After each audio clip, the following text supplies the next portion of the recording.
Hey everybody, welcome back to the studio. Today Wyatt and I are going to be reacting and giving some commentary around the behind the scenes, the Age of Dragons, House of the Dragons video. Came out yesterday and it's behind the scenes stuff for House of the Dragon. Alright, let's watch it. We'll give our thoughts throughout. How about that? Sound good? Let's get deep together.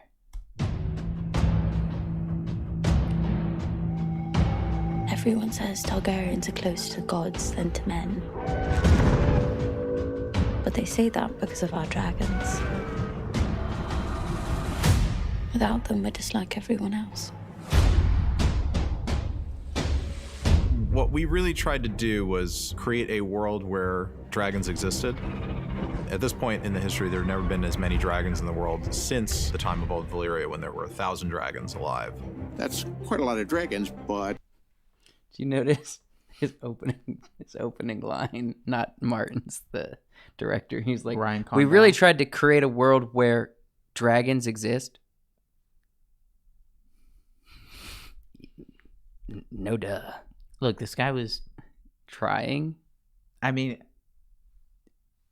How are you gonna? I don't know. defend I that? was trying to His defend him. opening I line was for this trying to video give him was, the benefit "We of a really doubt." wanted to create a world where dragons exist." I was trying Okay. to give him the benefit of a doubt. That's cool. No, just think before you speak. Or no, the editor should have cut that. Mm-hmm. Yeah, that's Bad the editor's editing. fault. Screw the editor. I'm getting a little vicious tonight. Yeah, Let's keep watching. it's not Ryan's You fault. know, dragons are born, dragons die, dragons hatch. Dragons. George really wanted the dragons to be colourful. I thought that was great, the idea that dragons are reptiles, and if you look at reptiles, they traditionally have very, very colourful coats. In the original series, dragons had lived at that point for 150 years, and when they're born, it's this miracle. Blood of my blood. Whereas in our world, not everybody has seen a dragon, but they are around, and they certainly, if you live in King's Landing, you've seen many of them fly overhead. The core of any Targaryen is a dragon. They're extremely powerful, and without them, I will say, I just saw recently the episode. I want to say it's like season 6 or something. Okay. After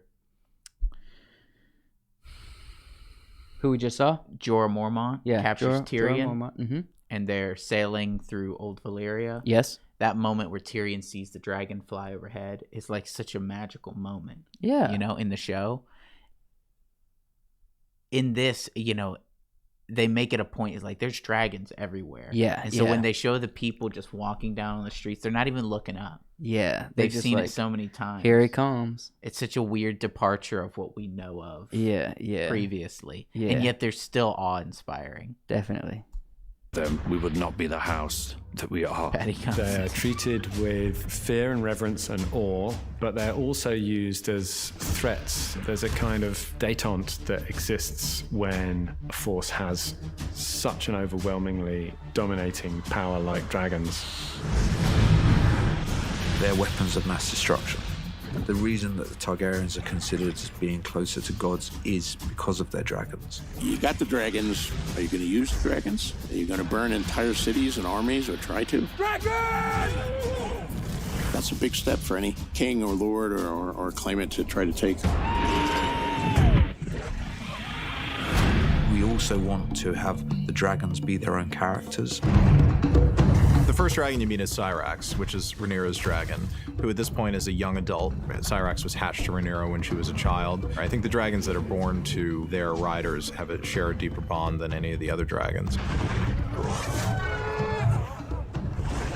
We kind of approached her like a bird of... Do you hear that? I don't know. People probably can't hear that, but when you're wearing the headphones, you hear like the sound design of like the whistling through the tail. Like the wind makes a different sound with the tail flipping around and stuff. It's cool. prey. So she's an eagle. She's built for speed. She's very proud and honorable. That's my favorite. Caraxes, the bloodworm, Daemon's dragon, is quite another thing. Vicious, I some love would this say. one. Short-tempered. Yeah, maybe the dragon and the rider have a little in common there. Save me!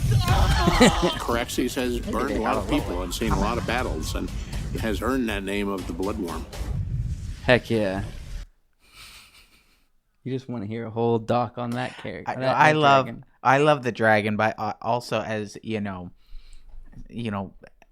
as somebody who in their spare time writes out characters as well, and you talk about them like they're characters with real histories. I love hearing him say, and that's why it has this reputation. That's how it's earned its name, the bloodworm, because all of that at one point was just in his head. Yeah, but now we see it. Now he's got the reputation. And now he's got the reputation. Well, he's kind of also informing us. Yeah, it's like more people should be calling it the bloodworm. Mm-hmm. Yeah, that's my lore. It's interesting. Yeah, no. I love how they presented it in this little doc too, because it was like, oh, here comes the badassery. He's clearly excited about it. Yeah. This scene is awesome. Another major dragon, I think, that you would have to say is, of course, Vhagar. Vhagar is the oldest, largest dragon in the world. Certainly the largest dragon you've ever seen on Game of Thrones. Queen Alicent's second son, Aemond, claims Vhagar, an act that actually inflames the dislike between the two branches of the family even more. Vhagar is kind of old and falling apart a bit. The way we've approached dragons in this story... Somebody said that scenes like this, there's a scene where Aemond is like telling him, stop, the hiders. Yeah. And he's got his hand up and the dragon's mouth is open with fire. And if you pause it right there, it's fantasy. It's the high fantasy element. And it's, hard sometimes thinking like, this is, you usually see this in like paintings and things. Yeah. But it's on screen. Yeah. And that's what the show is kind of all about. Yeah, it's definitely. Really good. Is to say that dragons never stop growing. They just essentially grow until they die. And part of their death cycle is getting too large, too big for the world. And Vhagar is so large that she doesn't really fit anywhere anymore. In our story, she doesn't even fit in the dragon pit anymore because she's grown so large. And that's created a bit of a loner personality to her. And she's very grumpy. She sleeps a lot. She's like an old cat.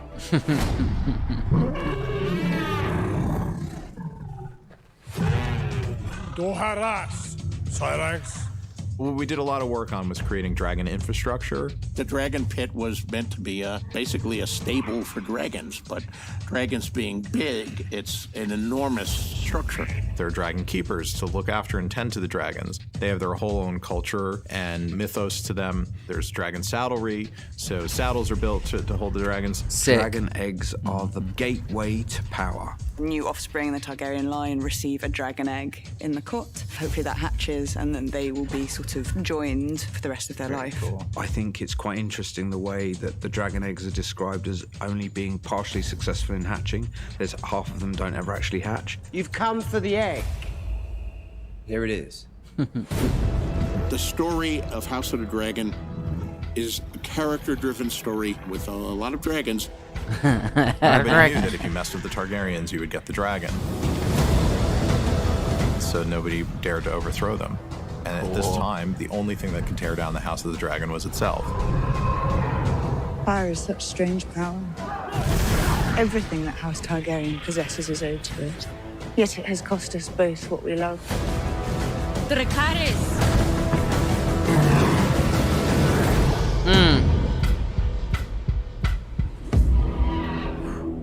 Yo, towards the end there, Martin and the director got a little sassy. Martin's like, a lot of dragons. And then the director, I need to look up his name. Is it Ryan Condell? Or yeah. Sapotnik? He's like, everyone knew that if you mess with a Targaryen, you get the dragons. He was love getting it. a little sassy there at the end. Both of them were. I believe Ryan is the one that, George kind of picked for this project. He was also the director of Battle of the Bastards. No, that was Sapotnik. Was it the other fella? Mm-hmm. This fella? Miguel Sapotnik. Directed Battle of the Bastards? Or, wait, hold on. I think he directed Winterfell, the Battle of Winterfell. Joshua, can you show them real quick who we're talking about? He directed the Battle of Winterfell and has been the one who's kind of been talking about a lot of the politics involved, which people aren't such a fan of. Yeah. And he's left the production. Yes. And then Ryan. Ryan. Yeah, Ryan's the one who George kind of picked for this project. Okay, but he did direct some Game of Thrones Yeah. episodes. Do you remember which ones? I have no idea. We'll look it up. We'll figure it out later and let you guys know. Overall, their thought in crafting this many dragons and the infrastructure, as they coined, for dragon farming, essentially. Yeah. What did you think about that? You think it's well thought through, believable? Yeah, it's great. A lot of stories don't get too much into it. Mm-hmm. You know, you can go two ways. You can make your story entirely about the dragons, and then you have to put a lot of thought and effort into grabbing that, putting that infrastructure in there. Yeah. Which the original Game of Thrones didn't do. We didn't need it as much. True. We didn't need what the infrastructure for having dragons was. There were just dragons. Yes. This one needs it. Mm-hmm. This one needs it. They also need to talk about eventually. I think they eventually need to talk about the decline of dragons, or at least hint at it. Yeah, Because, probably. Well, that's a spoiler. It's You a book. thought. There's a book spoiler. I don't know if You thought about it. You're like, All right, I'm gonna give the spoiler. Don't spoil it for me. Okay. All right, whatever. Well, maybe is there a hint for the spoiler so people who know what you're talking about knows what you're going with it? I'll tell you, it's like the decline of the dragons. Okay. It's not the dragon. It's not holding them in pits. That is what caused the decline of dragons. Meteor showers, just like the dinosaurs. Nope. I'm excited to see next episode. I love their thought processes. Mm-hmm. I had a good moment watching their inner monologue, I guess, or not inner monologue. Their descriptions of Kind of stuff. like outer monologue. Outer monologue. You know, when they're talking to us. Communication. I enjoyed hearing their thoughts on it. I also laughed at them a little bit. Hire me to be your director next time. But you don't have the... Not the director of the show, the director of this. Oh, the behind just the scenes. the commercial. I would the scenes. appreciate crafting it differently. Okay. And editing. But editors, they can't make decisions. The producer or the director walks in and is like, do this and this. And it's like, Do what you got to do. Look, I'll do your next one. How about that? It'll make more sense and won't be repeating itself. I feel really freaking on edge today. You're fine. Relax. Don't worry about it. I'm nervous to be on the internet. Thank you guys so much for watching, and we hope you subscribe and like this video. Leave a comment. Let us know what you thought about the infrastructure of dragons for the House of the Dragon show, how the creators see it, and how they've crafted it. And we thank you for watching up to this point. We'll see you in the next reaction video. Ta-ta.